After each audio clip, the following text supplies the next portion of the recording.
So you guys all know about the second server transfers. We got the free server transfers. And everyone's been moving around servers and, you know, what you'd expect. Well, there was an unintended consequence of this. Kind of funny.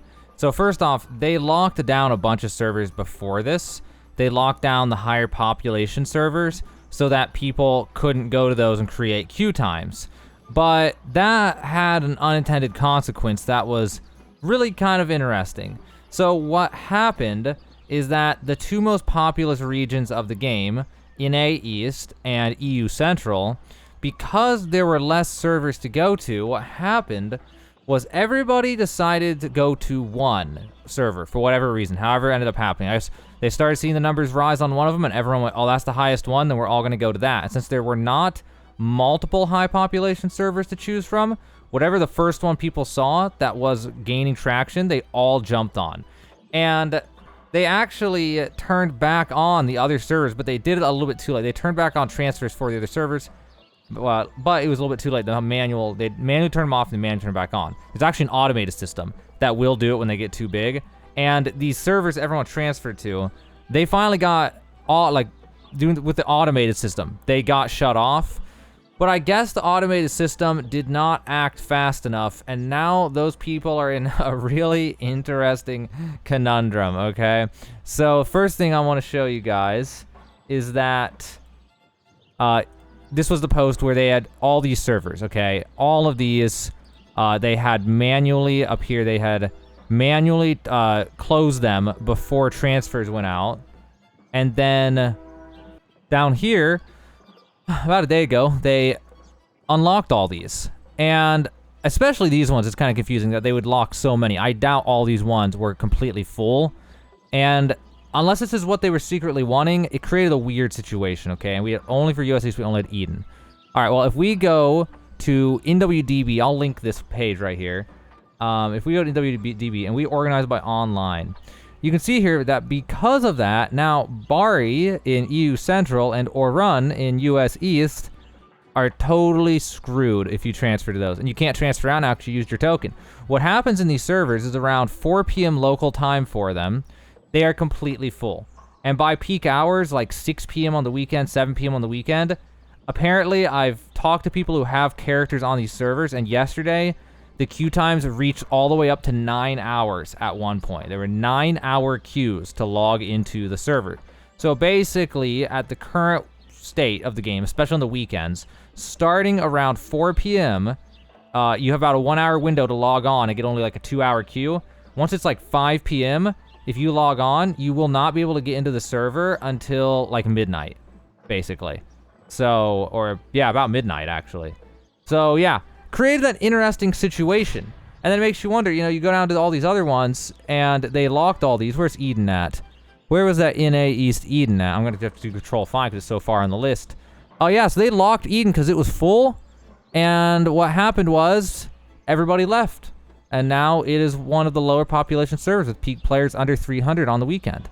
And then all these other ones in EU, we have similar things that happened where now they're all like 1,000 peak players or less for most of these ones that they had closed. So they created an interesting situation by doing that. I'm not entirely sure what these look like before, because the good website that used to have like long-term data for this stuff, that website shut down, and now InWDB is the only one. InWDB is a good site, but they don't have historical data. At least if they do, I don't know how to find it. So I can only look at one day at a time. And I was not watching every single day throughout the whole process, but you can see now, though, that it totally messed some stuff up. Mainly just the people who went to Orun and the people who went to Barri, they're screwed, I guess. Like, also, I'll link to this page, too, by the way, in case you guys want that. It's in the description below the first paragraph. But, yeah, they're just totally screwed, I guess. Like, their only hope is that the people who were already there transfer out because of the queue times.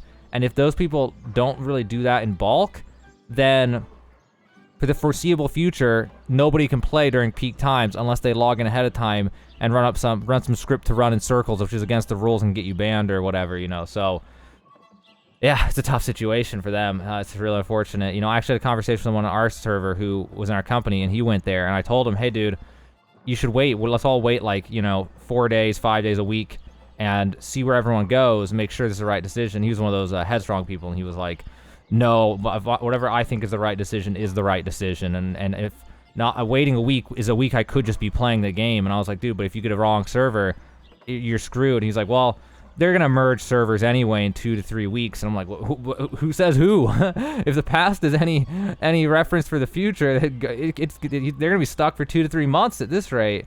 I mean, New World, honestly, to be fair, the New World dev team probably is the most reactive and listens to the community more than any MMO that I've ever played.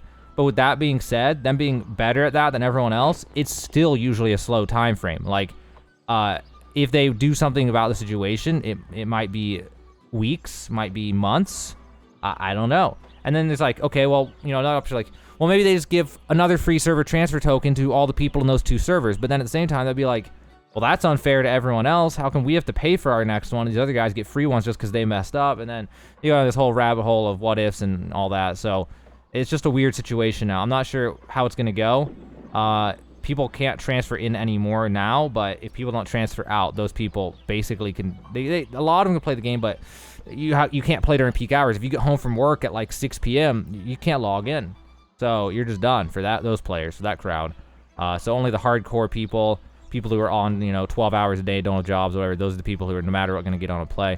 It's just a weird situation, man. It's just a really weird situation that got created because of this. They shouldn't have shut down all those servers. That was a really weird move, because that really just fed everyone into one server on every whatever.